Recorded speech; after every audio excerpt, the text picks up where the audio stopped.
தேவனே நான் ஓமதண்டையில் இன்னும் நெருங்கி சேர்வதே என் ஆவல் பூமியில். யாத்திராகம் 15:16. பயமும் தீளும் அவர்கள் மேல் விழும்.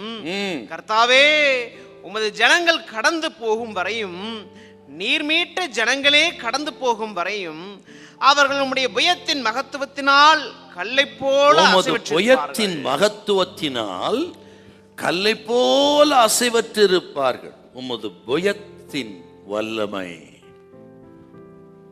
ஆண்டவருடைய வல்லமையான புயம் இஸ்ரவேல் ஜனத்தை எகிப்து தேசத்திலிருந்து அடிமைத்தனத்திலிருந்து மீட்டெடுத்த அந்த பலத்த புயம்.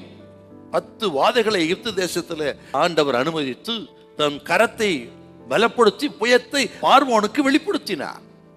பிறகு செங்கடல் மத்தியே சத்துருக்களை கடலின் ஆழத்தில் தள்ளி போட்டு தமது புயத்தை வெளிப்படுத்தினார்.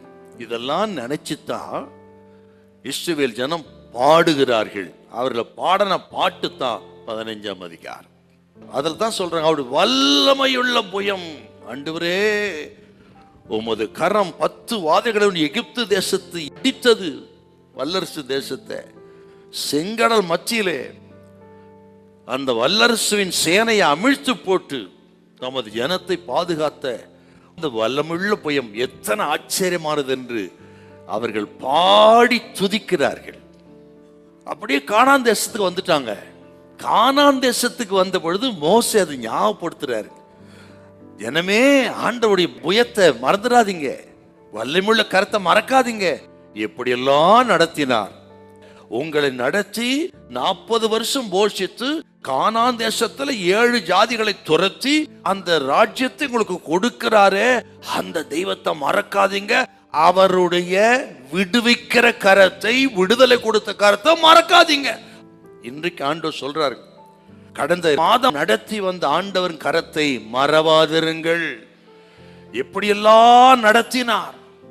எத்தனையோ வியாதிகள் விபத்துகள் வந்தாலும் ஒன்று நம்மை அணுகாமல் பாதுகாத்த அந்த அற்புதமான கரம்.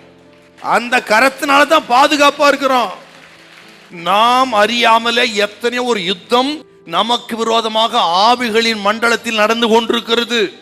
நம் குடும்பத்துக்கு விரோதமாய், பிள்ளைகளுக்கு விரோதமாய், சரீரத்துக்கு விரோதமாய் ஒரு யுத்தம் நடந்து கொண்டிருக்கிறது. அந்த யுத்தத்தில் நாம் பாதிக்காதபடி காப்பாற்றப்படுகிறோம் என்றால் நம்ம திறமை இல்லை, நமக்காக கர்த்தர் யுத்தம் பண்ணி கொண்டிருக்கிறார். ஆகவே தான் ஒன்றும் உங்களை சேதப்படுத்த மாட்டாது என்ற வார்த்தையின்படி கர்த்தர் நடத்தி இருக்கிறாருங்க. அவர் நம்மை விடுவிக்கிறவர், எகிப்தின் கையிலிருந்து விடுவித்தவர், சாத்தான் கையிலிருந்து விடுவிக்கிறவர். அவர் விடுதலையின் நாயகன். ஹல்லேலூயா, ஹல்லேலூயா.